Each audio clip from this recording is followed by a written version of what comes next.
April 11th, 1865, 2 days after the end of the Civil War. In the White House, President Abraham Lincoln agonized over his first speech since the defeat of the South. The jubilant crowd outside expected a celebration of the Union victory. Instead, the president warned that Reconstruction, as he called it, would be fraught with great difficulty. The war has spiraled far beyond the worst imaginings of anyone. Over 600,000 people have died in the last 4 years.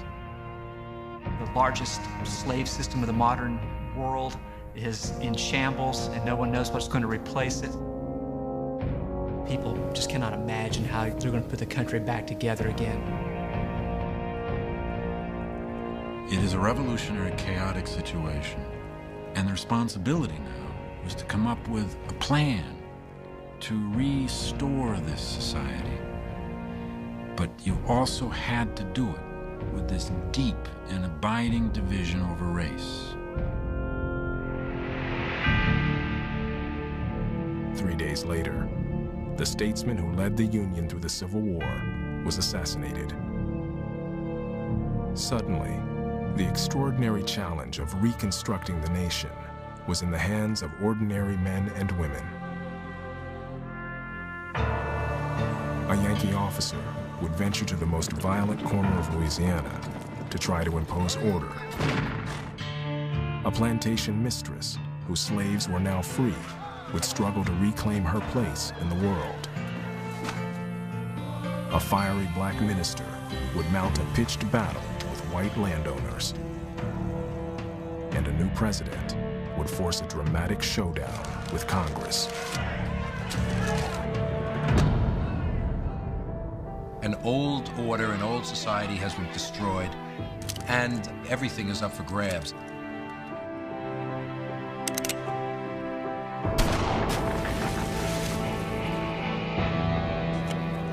The violence in the South was a way to reestablish white supremacy.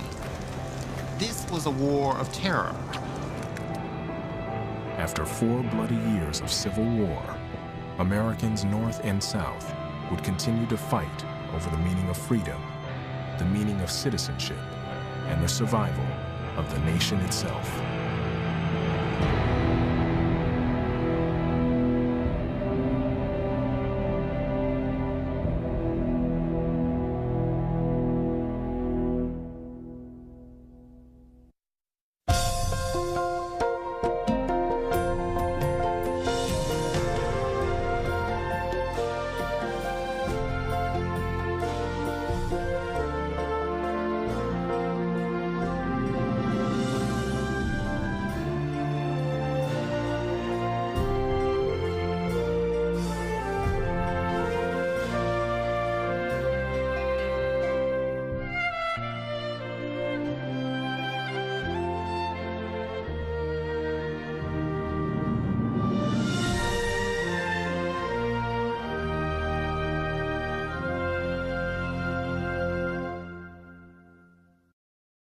American Experience is made possible by the Alfred P. Sloan Foundation to enhance public understanding of the role of technology. The foundation also seeks to portray the lives of the men and women engaged in scientific and technological pursuit. At Liberty Mutual Insurance, we do everything we can to help prevent accidents and make America a safer place. Liberty Mutual is proud to support American Experience. At the Scotts Company, we help make gardens more beautiful, lawns greener, trees taller. If there's a better business to be in, please let us know. Major funding for this program provided by the National Endowment for the Humanities, the John D. and Catherine T. MacArthur Foundation, the Corporation for Public Broadcasting, and by contributions to your PBS station from viewers like you. Thank you.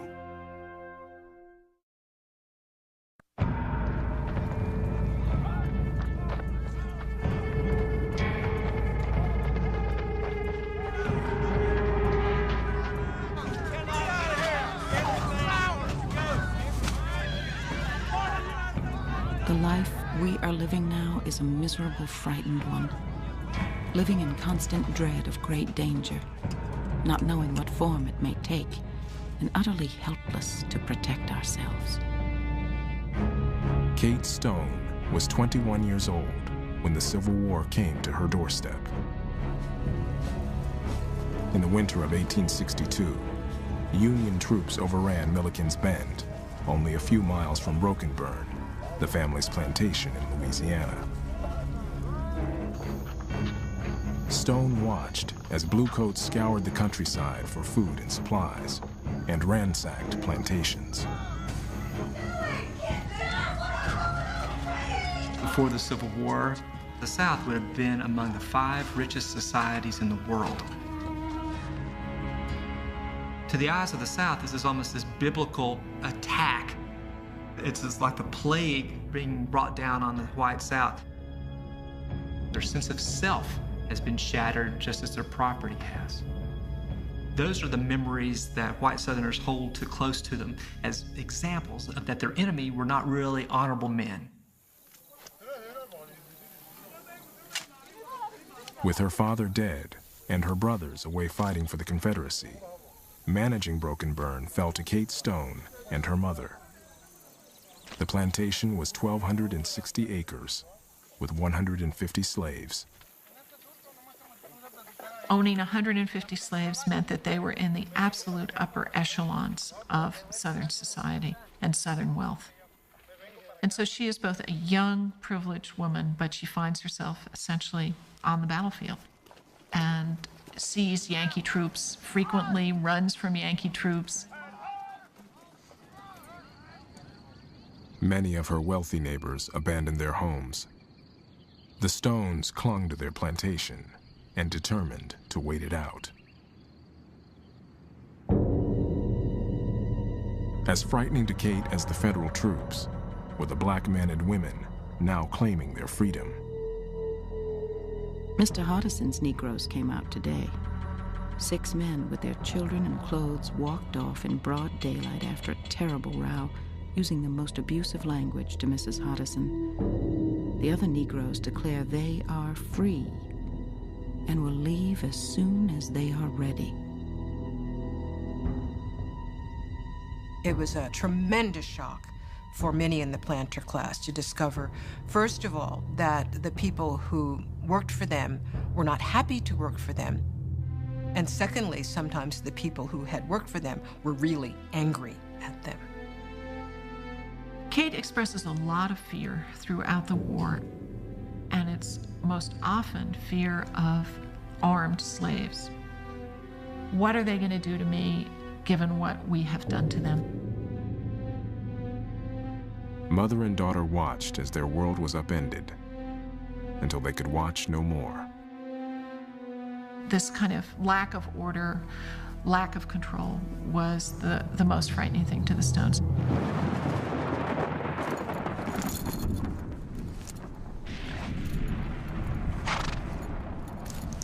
With much difficulty, we got everything ready for the start at midnight. The night was cloudy and dark, with occasional claps of thunder, but we had to go then or never.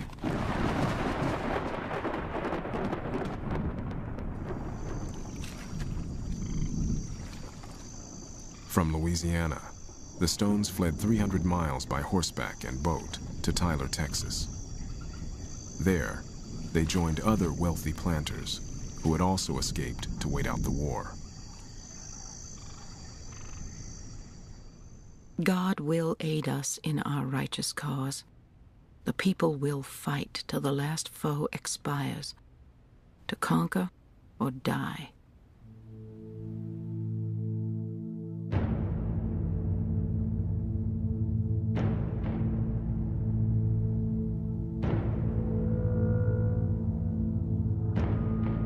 Less than 2 years later, General William Tecumseh Sherman scorched a path of destruction across Georgia that ended with the capture of Savannah.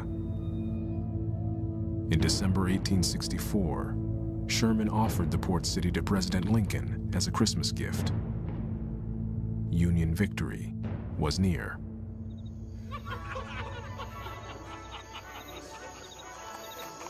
The general took for his headquarters the mansion of one of the city's wealthiest cotton merchants. He celebrated with his officers, feasting on native oysters and turtle soup.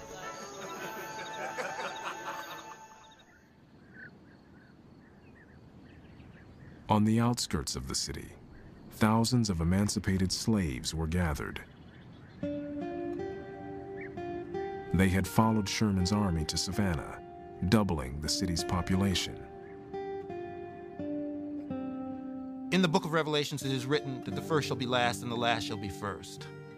And this is interpreted as that moment where God, in his omnipotence, has now come to deliver his people from bondage. It came so sudden on them, they wasn't prepared for it, recalled one liberated slave.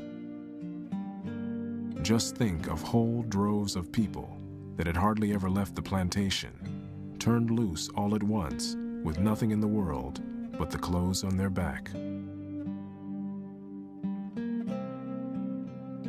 Lincoln's Emancipation Proclamation had freed slaves across the South.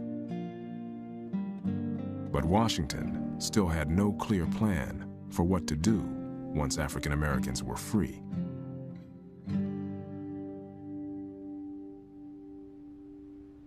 On January 11th, President Lincoln sent his Secretary of War, Edwin M. Stanton, to Savannah. Stanton instructed General Sherman to set up a meeting with some of the city's black ministers. He wanted to hear how the freedmen imagined their future in the South.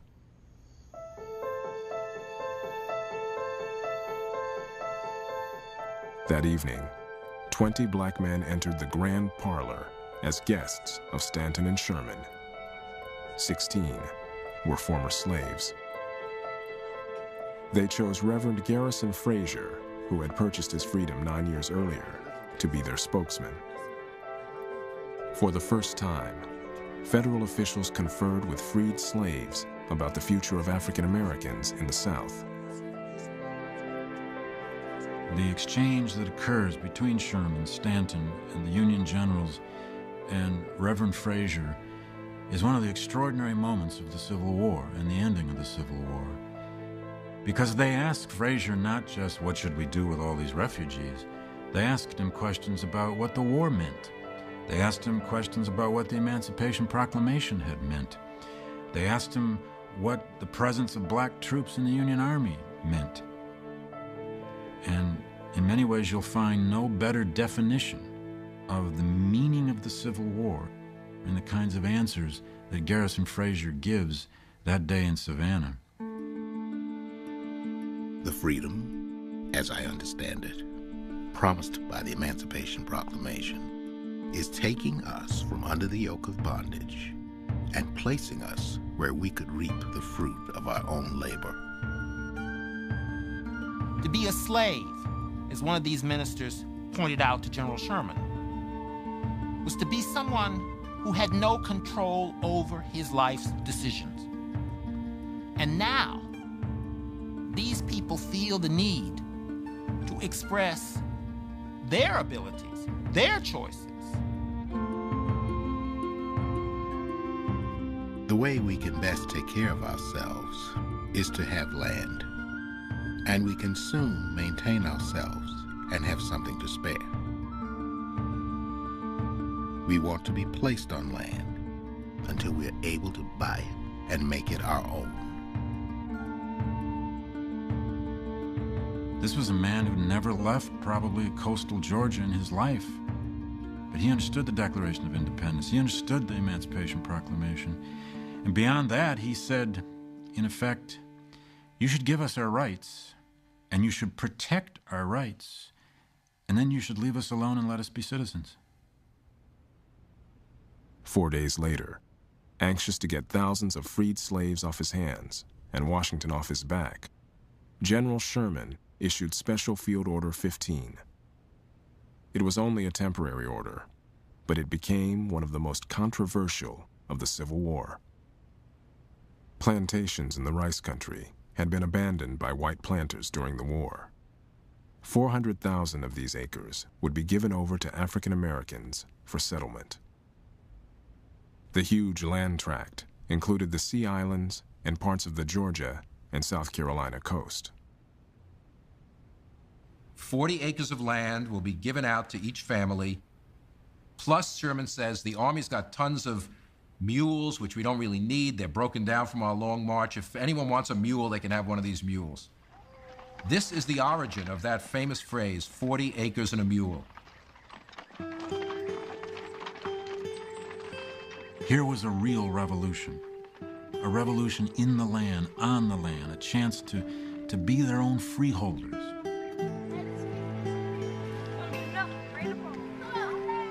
For 4 million African Americans in the South, news of 40 acres and a mule spread as fast as the contagion of freedom itself. Many saw this as proof that emancipation would finally give black men and women a true stake in the land they had toiled on for centuries.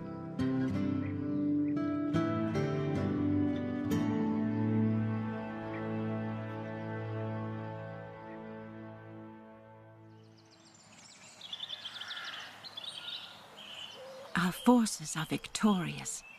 Great peace rumors are afloat, and General Lee has certainly given Grant's army a good drubbing. We hear that General Sherman is dead. Through the winter and spring of 1865, Kate Stone and her mother remained in Texas, clinging to every desperate rumor of rebel victory. In April, they learned the true state of things. At a courthouse in Appomattox, Virginia, Lee had surrendered his army. The Confederate rebellion had been crushed. Conquered, submission, subjugation are words that burn into my heart. But degradation seems more than we can bear. I think those words had particular relevance in a white Southern society that was fixated on honor. Honor and glory, independence were at the core of the white South's understanding of itself, and particularly the understanding that male Southerners had of what it meant to be men, what it meant to have manhood. Because who is conquered, subjugated, that's a slave. The white South can only imagine that they must have invoked God's wrath in some way. Maybe God is punishing us. But surely he does not mean for black people to be their equal. Maybe slavery was meant to end, but surely God didn't mean for black people to stand alongside whites.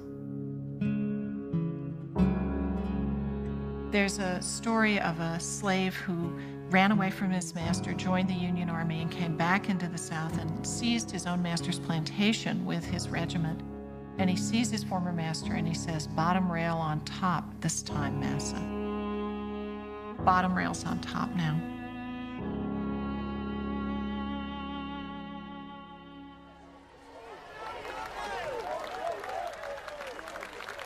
In his first speech after the Union victory, Lincoln alluded to the enormous challenges Reconstruction would bring.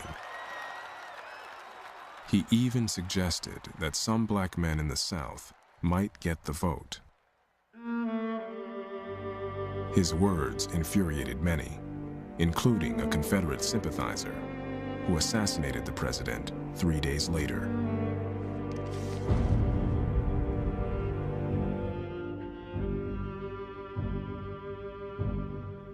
With Lincoln gone, the question of how to put the country back together again took on even greater urgency.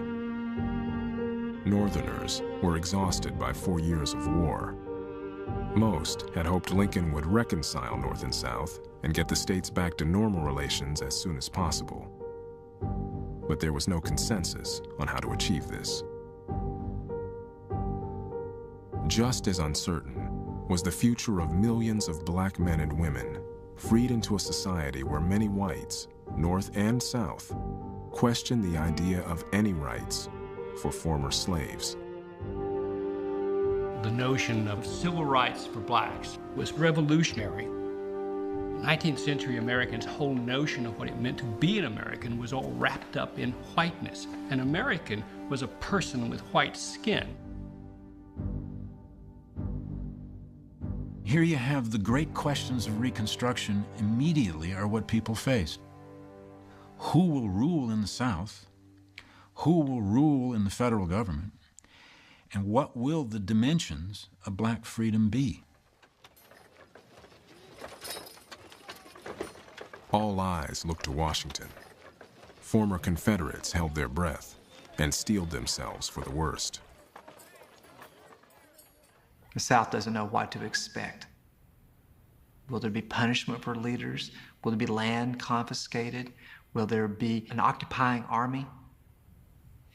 And a lot of people imagine that these traitors, these people who have tried to destroy the United States, should be executed, should be imprisoned. No one was sure what to expect from the new president.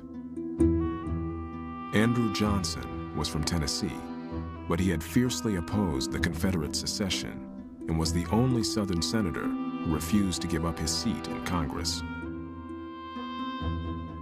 Andrew Johnson embodies a lot of the hopes that Abraham Lincoln has, that the Union can be put back together easily. But Andrew Johnson had been an outspoken enemy of the big planners who he blamed for causing secession. In Tennessee politics, he saw himself as a spokesman for the poor whites. He owned a slave or two, but he was not a member of the plantation aristocracy. In fact, he resented them very much. In his first speech after taking office, Johnson warned that traitors had to be punished. But Johnson shared the white South's desire to keep blacks subordinate. Frederick Douglass, the renowned black leader, got his own impression of Johnson when the two met for the first time at Lincoln's second inaugural. The very first expression that came over Johnson's face was one of scorn and derision. And Douglass concluded that that expression was the true index of his heart. Douglass turned to a companion and said, "Whatever else this man may be, he is no friend of our race."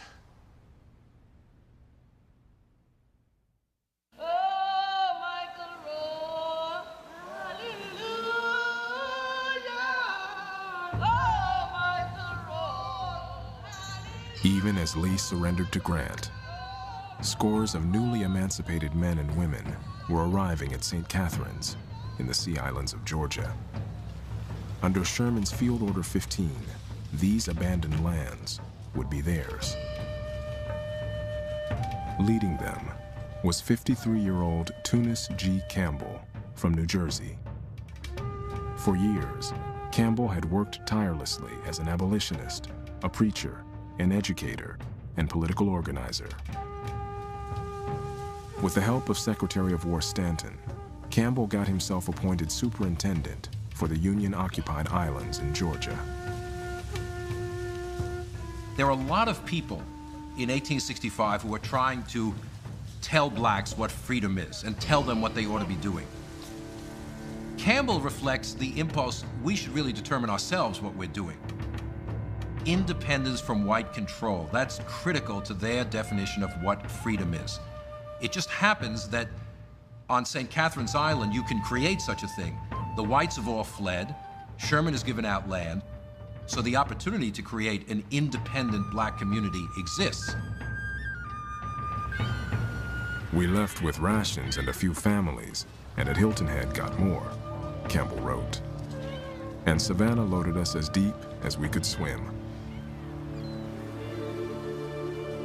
These deserted lands had been at the heart of the South's rice-growing empire. As Campbell arrived to the island and they put the gangplank down, the island was overgrown. It's been looted by Union naval forces. The seagrass is high. There are rattlesnakes. There are alligators. He can see the slave cabins. They're also in great disrepair. Immediately upon arriving and assessing the situation there, he writes to the American Missionary Association, asking for seed, asking for plows, sweet potatoes to supplement the diet, marriage licenses for the people. And he calls a meeting of the people to explain to them, this is our home. Beginning next week, I will divide up the land into 40 acres for each of you. By June, the settlers had crops in the ground. I have corn, watermelons, citron, onions, radishes, and squash, wrote Campbell. But the rebels have destroyed the sweet potatoes. Do not fail to send them. Send 8 number 11 plows, 6 cultivators. Get the improved ones. Tunis Campbell sees the South as a kind of new political frontier. Sees himself as a kind of political pioneer to go to that place where this new regime of black political liberty and civil liberty might flourish.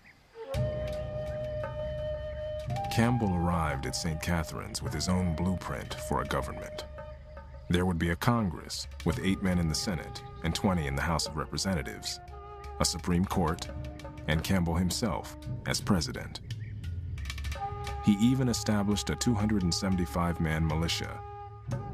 Order, said Campbell, is heaven's first law. So you've got this tiny little island, 12 miles long, 3 miles wide, and a government set up to resemble the United States government with a Supreme Court at the top. It's wonderful, beautiful experiment in democracy, and people took to it very well. They liked the idea of having the power to select their leaders and remove them. But at St. Catherine's, no one was going to remove Tunis Campbell.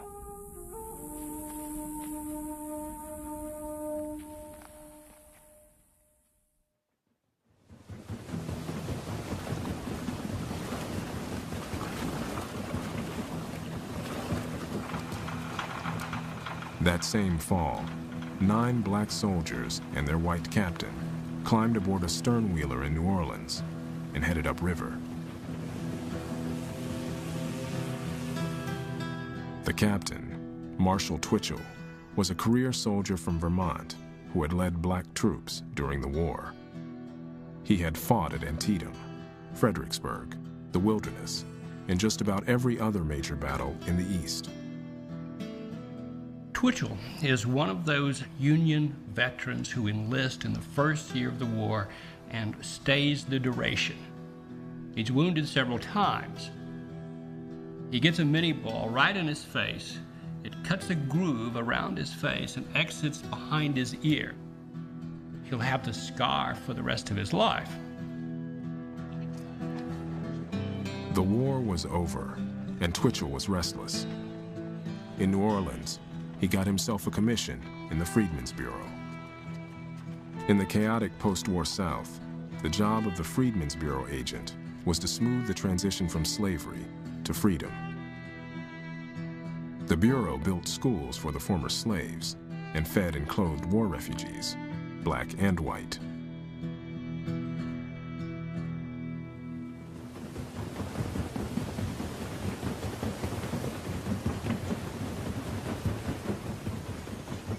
Twitchell was posted to Bienville Parish in northern Louisiana, a place he knew nothing about.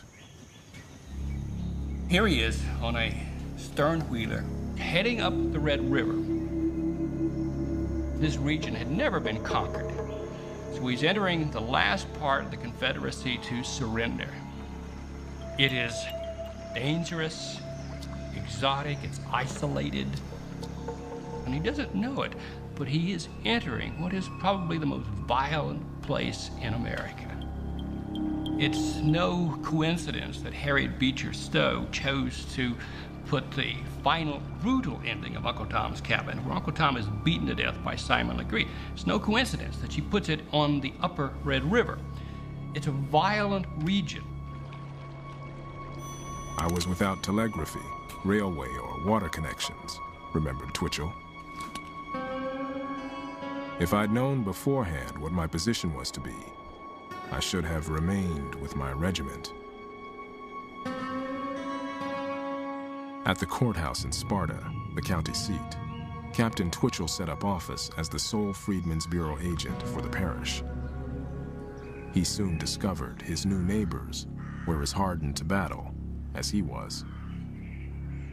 My great-grandfather had 2 brothers killed in the war and another wounded, and I'm named after one of them. There wasn't a family here that didn't lose somebody to the war.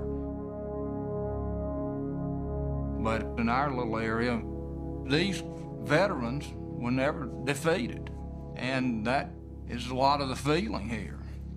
The war just ended, and so everybody went home. And up into the midst of this came Twitchell. The people in the area are wary. They don't quite know what to expect. But they quickly discover that this Freedmen's Bureau agent is somebody that they're going to have to deal with.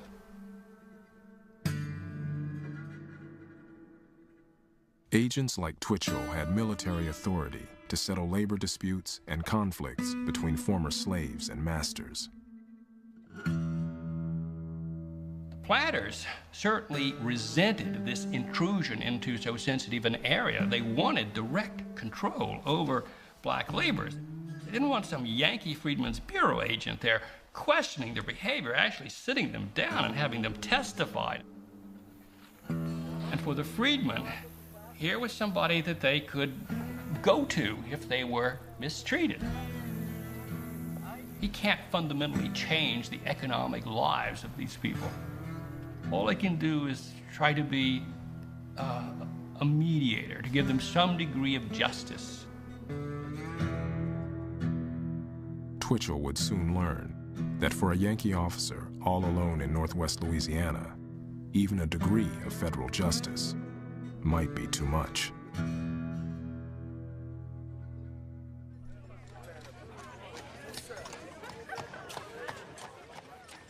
For the first 48 days of Andrew Johnson's presidency, Southerners waited anxiously to hear what he would demand before allowing them back into the Union.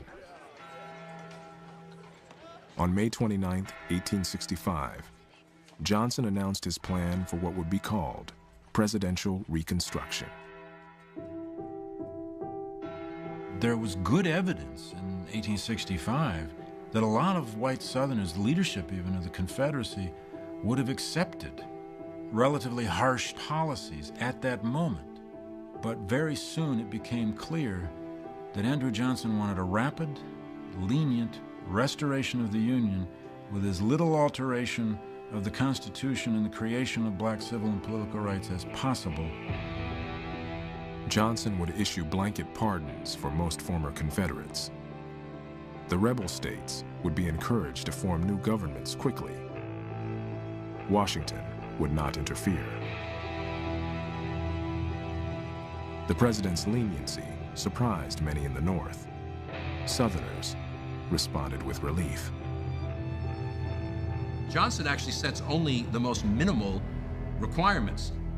All they have to do is admit, we lost the Civil War.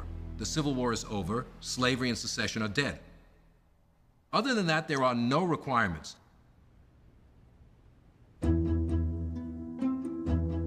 Johnson was harder on the planter aristocracy. He insisted that wealthy planters and Confederate leaders write him personally and beg for clemency. This basically eliminates the planter class from leadership of Southern politics. If you're not pardoned, you can't vote, you can't hold office, and you can't get your property back if it's been seized by the federal government. Andrew Johnson had no sympathy for wealthy planters.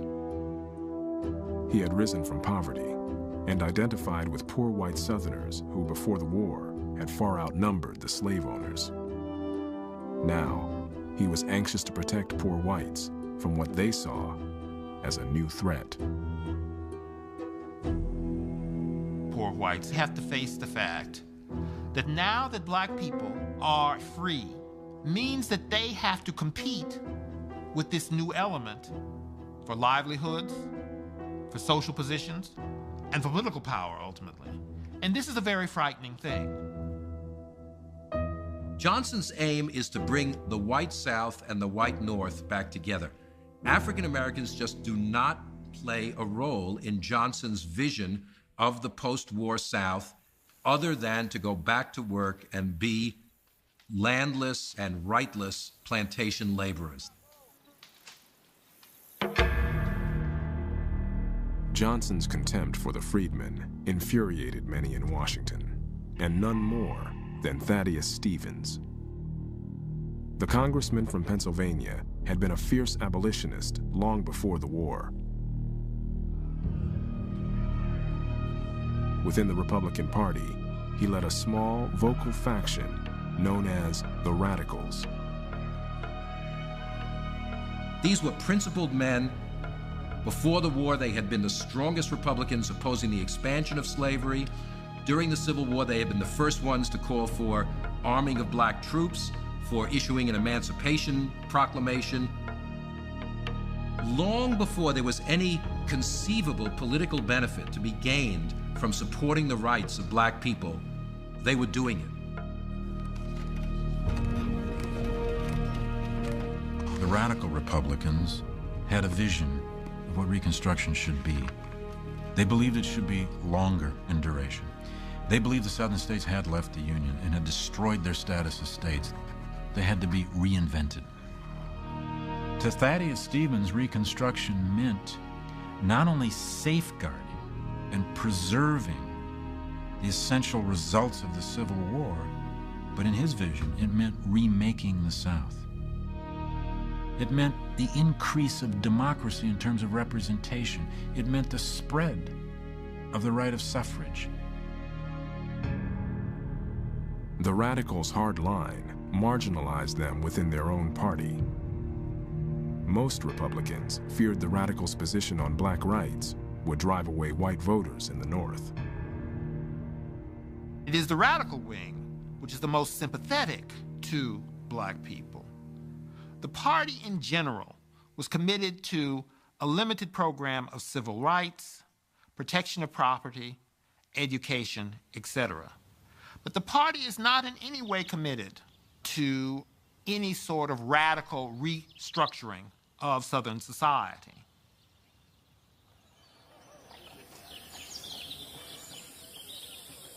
Johnson's Reconstruction plan could not be challenged until Congress convened in December. That summer, radical leaders could only watch as scores of planters descended on Washington, pleading to be pardoned. Whose petition would be denied or granted was uncertain. Still, former Confederates were hopeful. White men alone, President Johnson told one senator, must manage the South.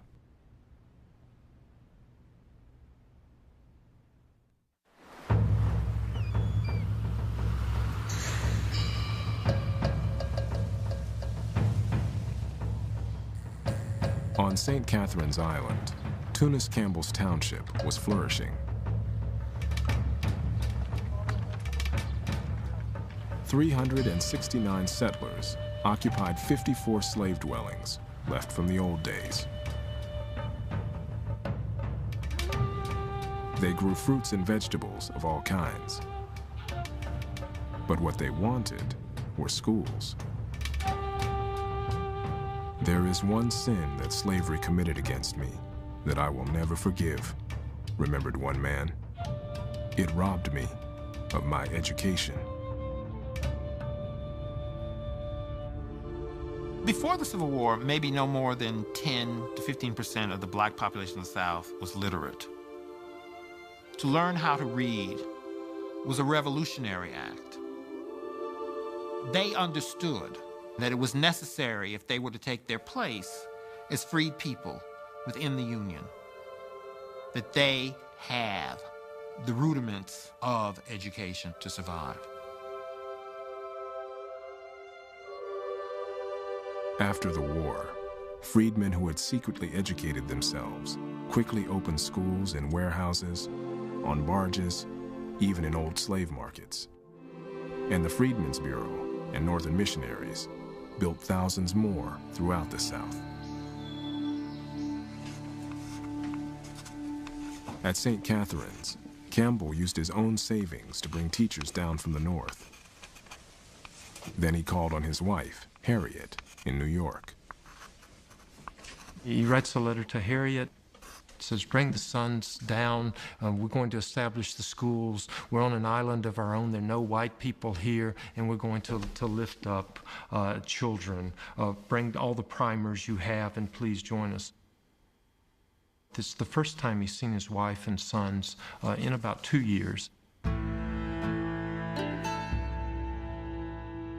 Harriet and Tunis taught side by side with Northern teachers. Campbell reported that 80 children and adults on St. Catherine's and 60 on nearby Sapelo Island were enrolled in schools.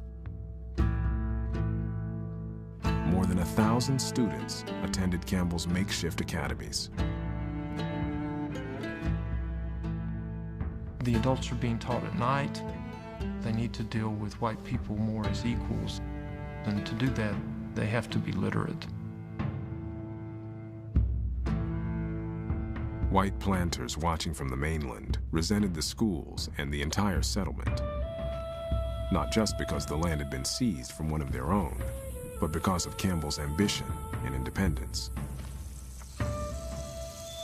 People like Campbell were viewed as black people out of their place. He can think for himself in ways that whites find hard to believe that a black person could think. This means, then, that history has somehow spun out of control.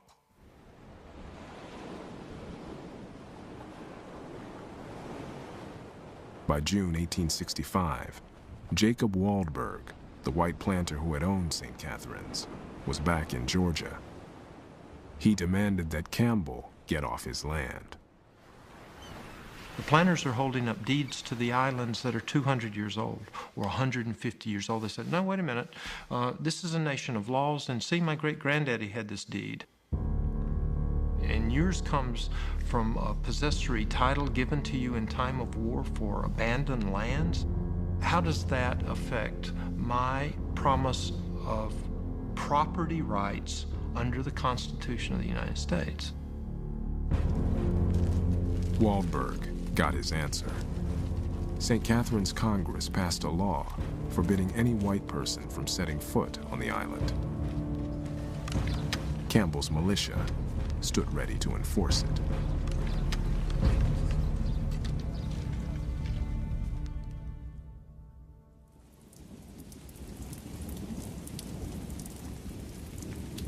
At home again, but so many changes, it does not seem the same place.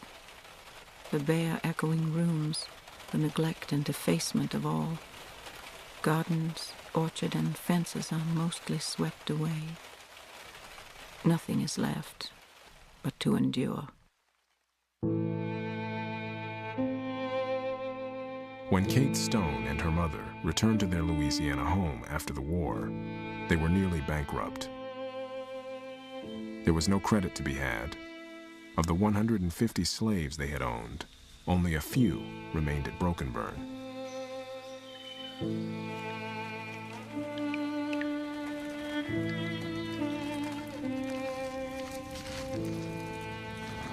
The Stones had safeguarded the family's silver before their escape. Now, it was a reminder of the wealth and position the family had lost. What the women mourned most were the men who had sacrificed themselves for the Southern cause. Many white Southerners find themselves facing, as Kate Stone does, a defeat that has taken the lives of her brothers and her uncle and so many of the people she's known. When Kate's oldest brother, who is not killed in the war, comes back, he hardly speaks, she says, for many months after his return. This was a civilization in which 3 out of 4 men of military age served. Many of them were in the war for years on end. How could we not expect that that experience and defeat and slaughter and tragedy would have left them, in some sense, wounded?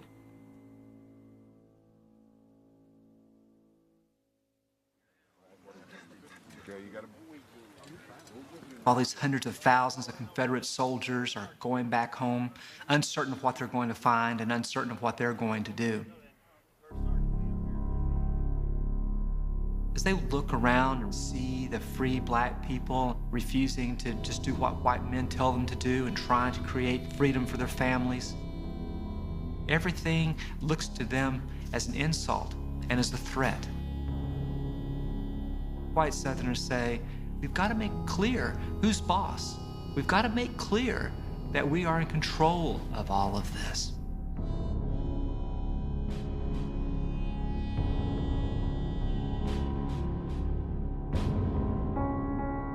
In Washington, President Johnson shared white Southerners' concerns over growing black independence in the South. Johnson is seeing a black population who have abandoned the plantations. People who are demanding that they be treated in a decent fashion. And Johnson believes they should return to their former places of work, and they, above all, should accept their subordination to white power and authority. Andrew Johnson believes there's going to be a reconciliation between North and South. There's going to be a reconciliation of white Northerners and white Southerners. And if black people have to be set aside, fine. The president abandoned his strict policy toward the planters. By fall of 1865, he was pardoning so many that special clerks had to be hired to keep up with the paperwork. Johnson thinks that only the planters can really keep these African Americans under control. So very quickly he begins to bring the wealthy planters back into his Reconstruction policy in order to really impose subordination on the former slaves. Planters only want to be pardoned so that they can get their land back. And so Andrew Johnson complies with their wishes, pardoning 15,000 to 20,000 planters, hundreds of them being pardoned every day. When these planters then are pardoned, they return to their islands and to their acreages all over the South, and they want the people who are then living there removed. The president ordered that Confederate lands seized by Union troops during the war be returned to the planters, including land confiscated under General Sherman's Field Order 15.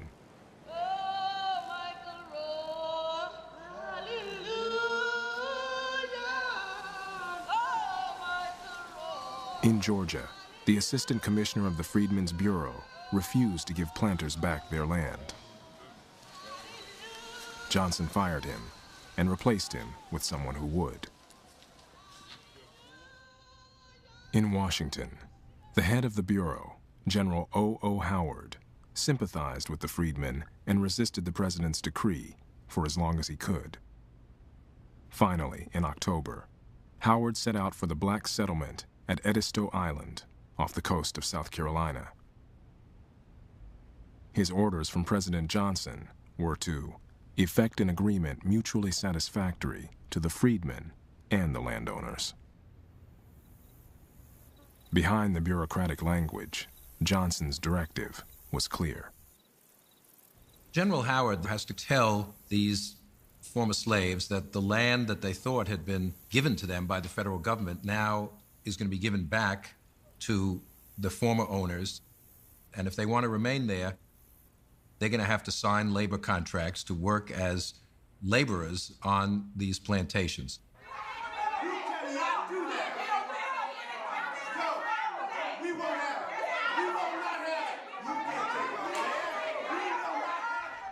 These people believed that they have a right to this land. To them, this is a violation, a deep betrayal of the promises that the government made to them. They are not willing to just take this lying down. I'd endeavored to explain the wishes of the president, and with one voice they cried, "No, no." In the noise and confusion, a sweet-voiced Negro woman began the hymn, "Nobody knows the trouble I feel.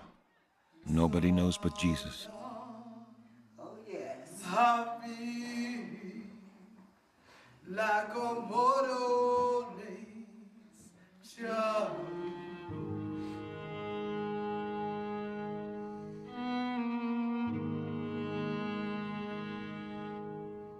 Many had been following events in Washington and insisted they would wait and see what Congress had to say. Others petitioned Howard in writing. Wrote one man, "You ask us to forgive the landowners of our island. The man who tied me to a tree and gave me 39 lashes, who stripped and flogged my mother and my sister, and will not let me stay in his empty hut, except I will do his planting and be satisfied with his price. That man I cannot well forgive."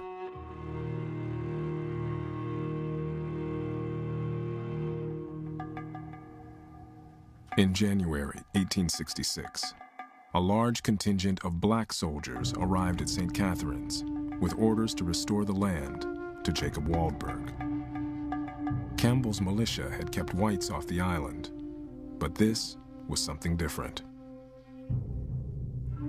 Tunis Campbell believed that the people had to take things into their own hands sometimes, but African-American freed men are not going to fire on African-American soldiers. No.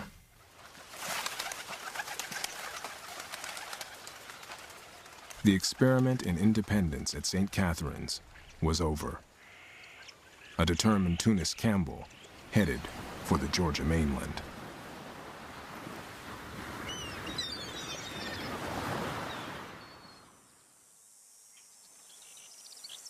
In Louisiana, black farmers had leased over 10,000 acres from the Freedmen's Bureau, believing they would soon own them outright. Marshal Twitchell and other Freedmen's Bureau agents delivered a different message. No matter what they'd heard, no 40 acres and a mule was coming from this government. This is what presidential Reconstruction is coming to mean. It's telling the freedmen that the government is not going to pamper you. The government is not going to give you any land. You have a hard row ahead of you. Get used to it. Freedom from slavery, Twitchell informed black laborers, is not freedom from work. His words reflected worries shared by whites north and south, that freed African Americans would not work and would refuse to go back to the cotton fields. What would then happen to the cotton crop of the South? Northern industry needs that cotton. It's still the largest export of the United States. To earn foreign money, you need to export cotton. Northerners were not willing to let blacks stop growing cotton.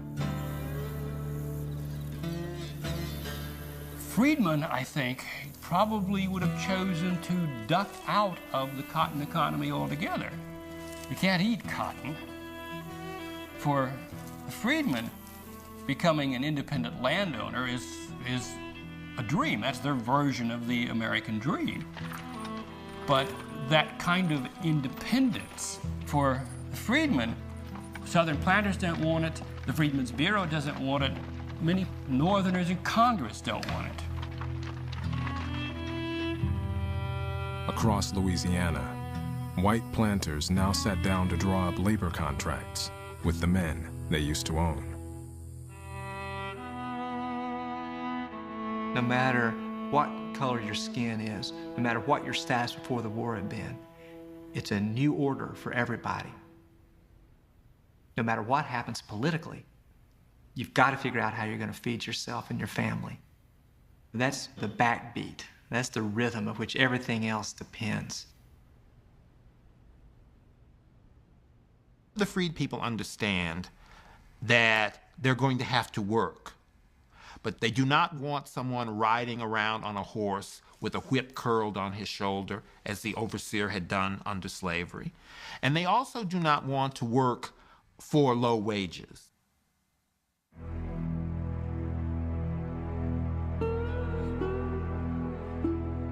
For many white Southerners, negotiating with slaves seemed unimaginable, because in the very notion of negotiation is an assumption of some kind of equality.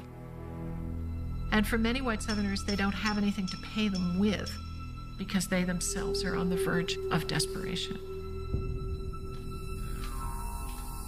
There is now nothing between me and the nigger but the dollar, the almighty dollar, said one South Carolina planter. And I shall make out of him the most I can at the least expense. They want submissive, obedient employees. I think in their heart of hearts, they want a system that is as close to slavery as possible.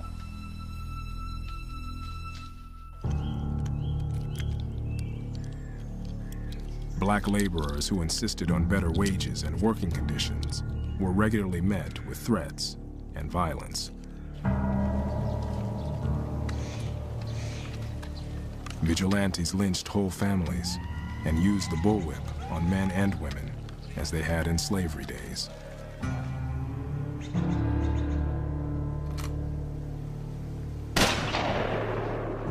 In 1865, more than 2,000 black men, women, and children were reported murdered in Louisiana alone.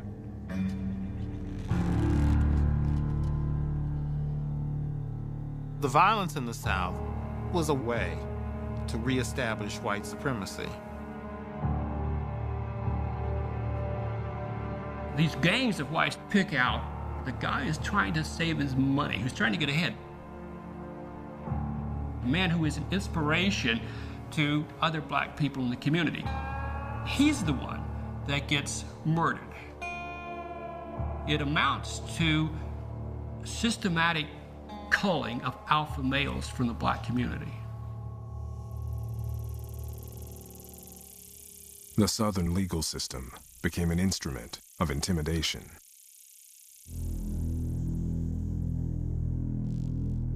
Louisiana, Texas, South Carolina, Mississippi, and Florida passed laws that virtually prohibited freedmen from any work except as field hands. The laws were called Black Codes. The aim was slavery without the chain. The Black Codes were laws passed to control and restrict and constrain the lives of the freed people, essentially rendering them bondsmen again under law.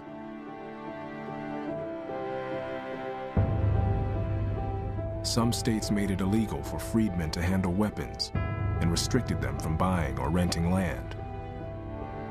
Black children could be seized from poor families and forced to work in the fields. If a black man had no job, he could be jailed and auctioned to a planter for his labor.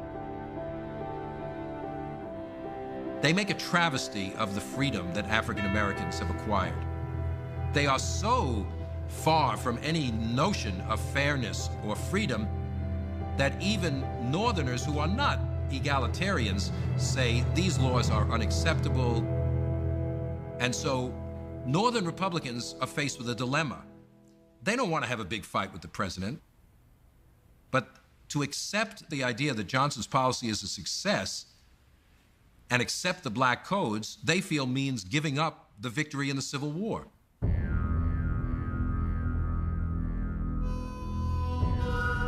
To Louisiana's black veterans, one freedman offered this advice: I would say to every colored soldier, bring your gun home.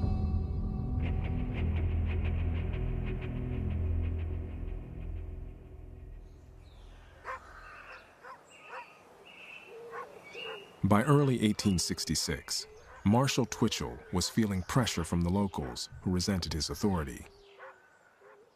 Soon, another distraction made his life even more complicated. Adele Coleman was just 20 years old. She was spirited, intelligent, and much admired by local bachelors.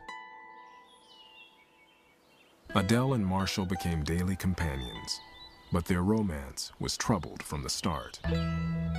Scandalized by their daughter's suitor, Adele's parents forbade her to see the Yankee officer. When she tried to continue the affair in secret, Adele's brother, Gus, a Confederate veteran, set out to hunt Twitchell down. One evening, a stranger came calling on Twitchell, unannounced. Marshall goes walking outside. He's ready to blow this person away. And then, when the person speaks, he hears Adele's voice. It is Adele in disguise. She has come to warn him that her brother Gus is out gunning for him. He, of course, is not going to let her ride home alone. The trip takes 2.5 to 3 hours. It takes Marshall and Adele this particular night, all night. Adele comes marching in with the morning sun, and the Coleman household just goes berserk, ballistic. Twitchell has gotten himself into the position, whether he fully realizes it or not, he's either going to marry her or they're going to kill him. Not everyone in northern Louisiana believed marriage was the honorable solution. A Southern girl following the Civil War, there were no men. There were no men to marry. But for goodness sake, they couldn't marry a Yankee. And Adele Coleman did. But a lot of members of her own family didn't like the fact that she married a Northerner, and especially one in the position of power that he was in. 6 months after their wedding, Marshall and Adele settled on a 420-acre plantation overlooking Lake Bistineau. It was as much an alliance as it was a marriage. It opens up possibilities for the Colemans. It opens up possibilities for him. Here is, in a sense, the opportunity to become wealthy much quicker than he had ever anticipated. The Colemans teach Marshall Twitchell about growing cotton, and he teaches them about Yankee business enterprise. Everybody in the South was broke. And I think that he came to enrich himself. And if that helps somebody, then fine. And if it hurts somebody, that's the spoils of war.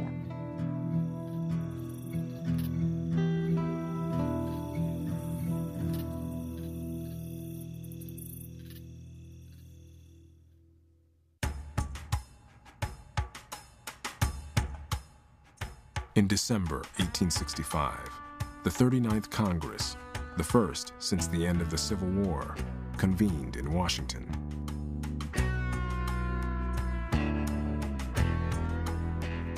More than 60 former Confederates prepared to take their seats, including 4 generals, 4 colonels, and 6 Confederate cabinet officers. Even Alexander H. Stephens, the former vice president of the Confederacy, expecting, as one observer put it, to govern the country he had been trying to destroy. If the South was going to rise again, so to speak, control its own political life, control the freed people, indeed, if ex-Confederates themselves were going to be allowed back into leadership at the national level, then to so many white Northerners it seemed like the war would have been fought in vain.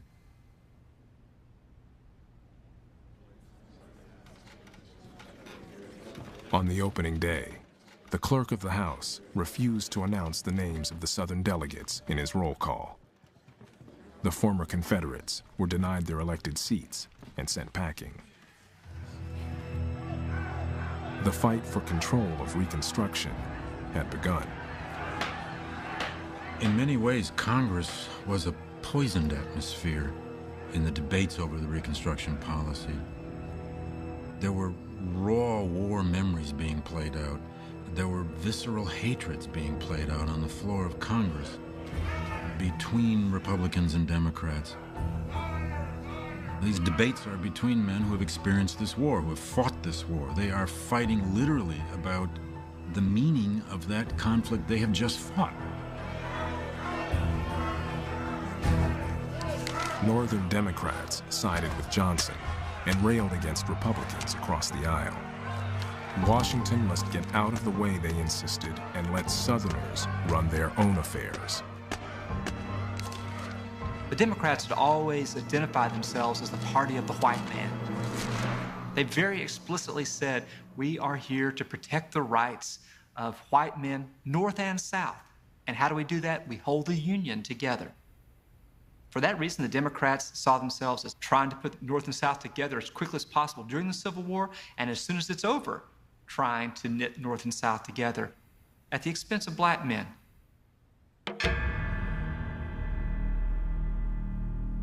At one point in the debates, Thaddeus Stevens stood up and, answering his Democratic colleagues, says, "Do not, I pray you, admit those who have slaughtered 500,000 of our countrymen until their clothes are dried and until they are reclad.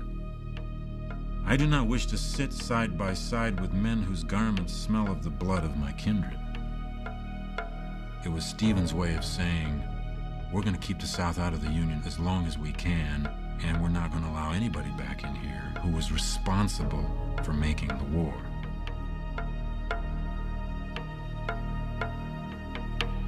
A congressional committee on Reconstruction concluded that Southern governments were unable to keep law and order or stem violence against African Americans.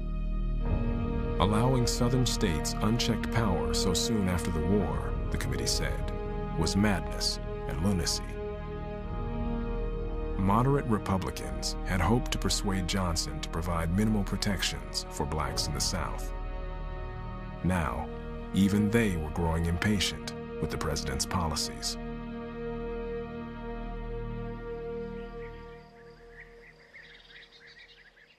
In March 1866, both houses of Congress passed a landmark civil rights bill that protected the rights of American citizens without regard to race. Republicans warned Johnson not to veto the bill if he hoped for any continued cooperation with Congress. 2 weeks later, Johnson vetoed the civil rights bill. Johnson is opposed to the granting of those types of protections to black people. This had not been done for the white immigrants who had come to America. Why then are you doing it for these black people? Moderate Republicans were outraged. Johnson was stubborn, self-righteous, rigid in thinking.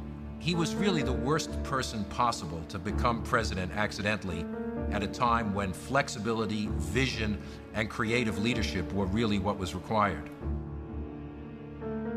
Moderate Republicans are forced into the radical camp because they had to oppose Andrew Johnson. Johnson's plan of Reconstruction was so lenient, in utter contempt of black liberty, that was simply unacceptable.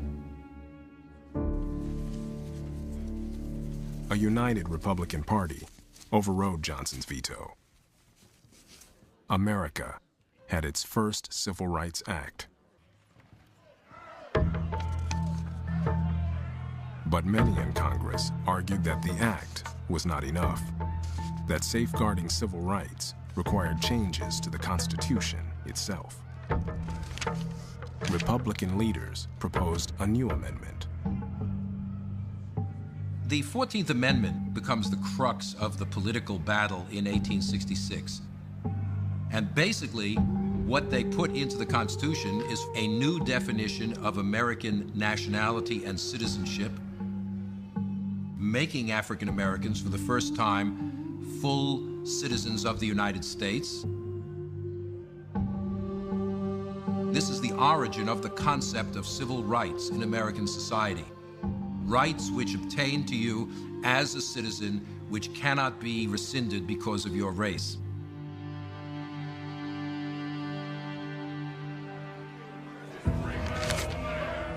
This is a titanic debate about just what the authority of the federal government is going to be.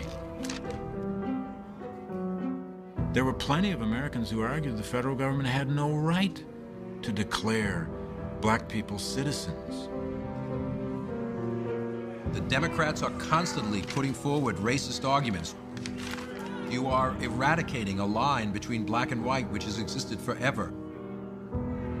To Republicans, what's at stake here really is the definition of freedom. If a person can be discriminated against in every walk of life because of their race, has slavery really been abolished?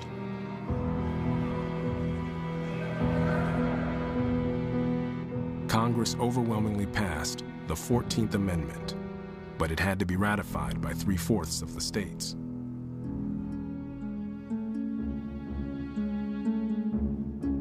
The president denounced the amendment and accused the Republicans of treason. Johnson is opposed to an expansion of federal power. For him, constitutional authority resides at the state level, not at the national level. And Johnson believes that the Republicans are engaged in an enormous usurpation of state authority. The lines were drawn.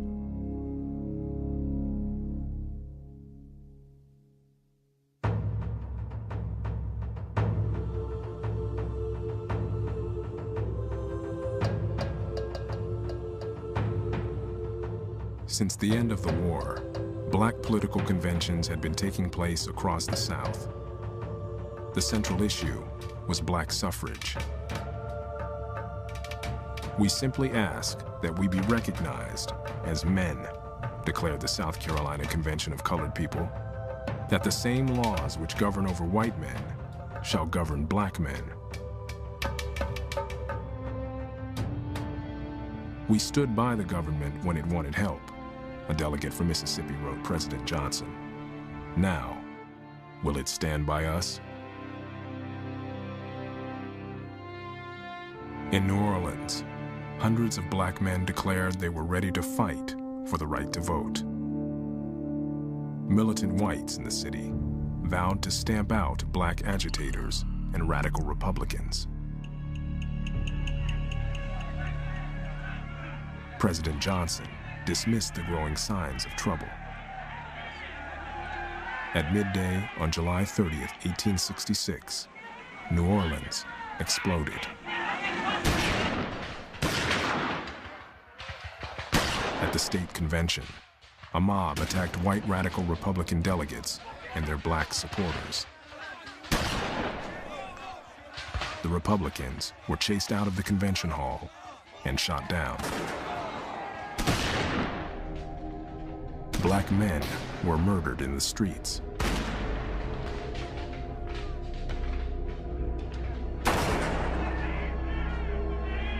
By the time federal troops restored order, 34 blacks and 3 white radicals had been killed.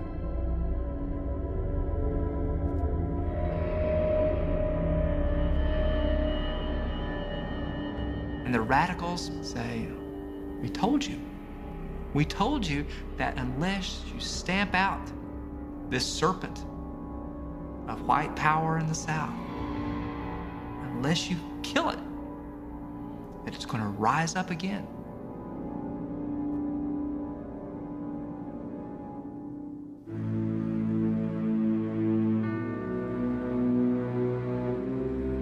The growing violence in the South turned the midterm elections of 1866 into a referendum on presidential Reconstruction. With Union war hero Ulysses S. Grant at his side, Johnson barnstormed the Northeast and the Midwest. Dubbed the Swing Around the Circle, the speaking tour was an unprecedented effort to sell his policies to Northern voters. It was a disaster.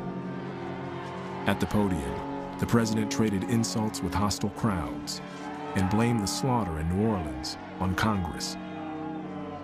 He called the leadership of the Republican Party traitors. He even referred to himself as a Jesus figure being crucified on the cross of radical Reconstruction, which to many Northerners was just a kind of pathetic political rhetoric. Many Northerners felt that black people should receive only minimal constitutional protections. And it is the South's intransigence and the policy that President Johnson pursues by encouraging the South to reconstitute itself that drives many Northerners away from his position. The Atlantic Monthly called the president egotistic to the point of mental disease, insincere as well as stubborn, cunning as well as unreasonable, vain as well as ill-tempered.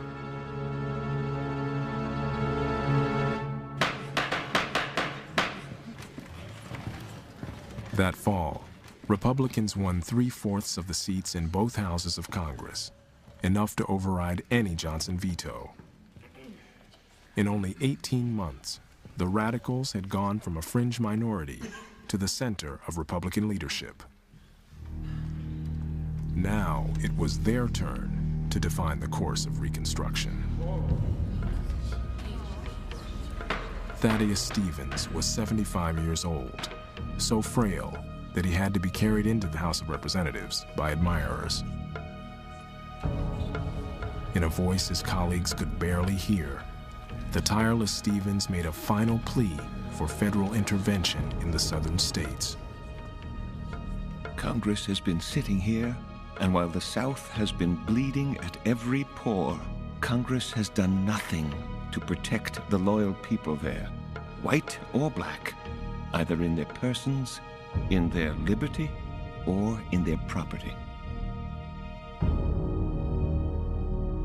In March 1867, both houses of Congress again rejected a veto by President Johnson and passed the Radicals' Reconstruction Plan. The former Confederate states were divided into 5 military districts, each commanded by a general with power to enforce law and administer justice. New Southern governments would be created. They would have to ratify the 14th Amendment. Their new state constitutions would have to be approved by Congress. And black men would have the right to vote. This really was a remarkable leap in the dark for world history. It's the first large-scale experiment in interracial democracy that had existed anywhere.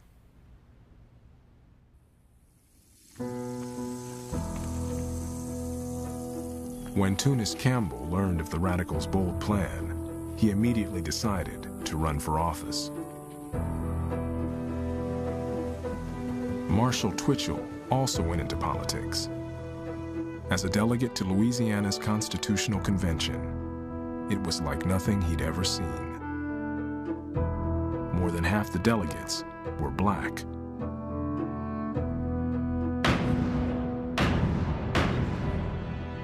Within a year, Andrew Johnson would be impeached by the Senate for high crimes and misdemeanors.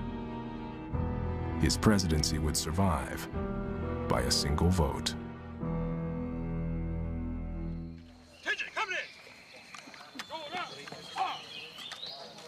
When radical Reconstruction passed, there were still 38,000 federal troops stationed in the South. In Kate Stone's Louisiana, more than half the regiments were black. Women like Kate Stone look at this and see embodied in black soldiers their greatest fear. These black men, many of whom had been slaves only 18 months earlier, they wear that uniform as if it's their right, as if they're Americans too. For white Southerners, this is not just politics. It's about your very core being. Congress is going to do certain things, but there's almost a kind of guerrilla warfare of the domestic, of the local, of people just refusing to let society change. From the point of view of the White South, the Civil War was a tragic mistake. They had only defended what they understood to be their constitutional rights. It was not that they had disrupted the Union, engaged in an act of treason. They felt the North was a vicious aggressor, committed to a perversion, which was black equality. This sense of a grievance and sense of injustice only grew. That this was something that was not to be accepted.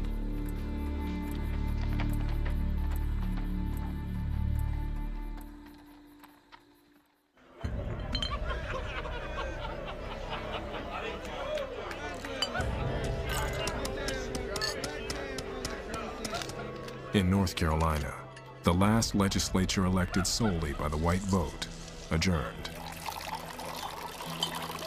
The legislators marked the occasion with a whiskey punch party. Before long, the state capitol was in a drunken uproar.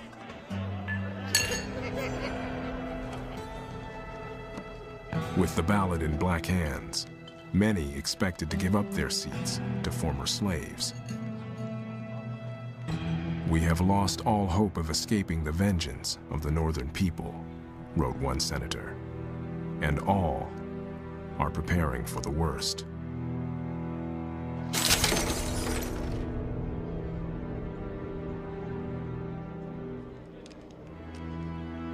What Reconstruction does by suddenly enfranchising blacks, it communicates the message that all of a sudden these people who have been part of the background scenery, who have been stage props, they're going to come onto center stage and be actors. And that is deeply disturbing to white Southerners and to many people in the North. Across the South, black newspapers exhorted every black man to seize the moment. "He owes it to the martyrs who have fallen to procure his rights," declared a Georgia newspaper. "He owes it to his God who has wrought his freedom. Let the Republicans of the North know the strength and character of the colored vote in the South. Vote. Vote in spite of every threat."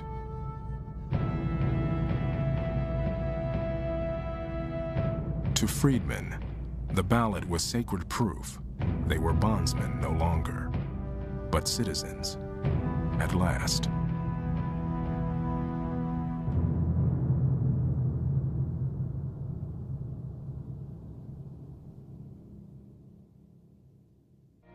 There's more about Reconstruction at American Experience Online. Understand the War of Terror through eyewitness accounts. See what happened state by state after the war, and explore Reconstruction through personal stories. All this and more at PBS Online, pbs.org.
American Experience is made possible by the Alfred P. Sloan Foundation to enhance public understanding of the role of technology.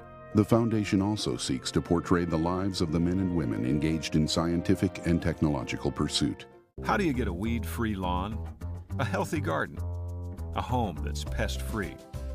Every day we work to find new and better solutions. Ortho, proud to support the American Experience on PBS.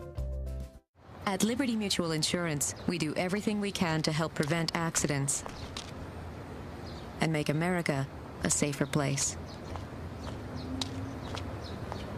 Liberty Mutual is proud to support American Experience. Major funding for this program provided by the National Endowment for the Humanities, the John D. and Catherine T. MacArthur Foundation, the Corporation for Public Broadcasting, and by contributions to your PBS station